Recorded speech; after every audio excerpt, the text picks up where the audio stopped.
Makahalawat-hawat naman nga eksena ang dala sa aton sang top rating nga adventure serye sang GMA ang Lolong.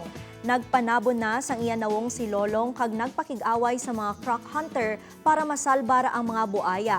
Magapautwas naman sang kalain sang buot si Donna sa bana tungod sa vigilante masked man. Ipabutyag man ni Armando nga may nagpasilabot sa iya mga tinaw sa shipment sa mga buaya. Bangod sini, magapatawag ang mag-asawa sang presscon. Samtang dalayon na nga ginbayaan ni LCC Martin sa tunga-tunga sang kampanya sang soltero. Bayaran man ni Martin si Lucas para patyon si Lolong. May magahandom sa kabuhi ng Daylolong kag Bokyo pero pakigbatuan ini ni Lolong. Kag magaatubangay sa unang ation si Lucas kag ang masked man. Ano ayhan ang matabo? Ini ang bantayan sa Lolong sa GMA Telebabad pagkatapos sang 24 oras. Sa mga kapuso abroad, pwede man ini malantaw sa GMA Pinoy TV.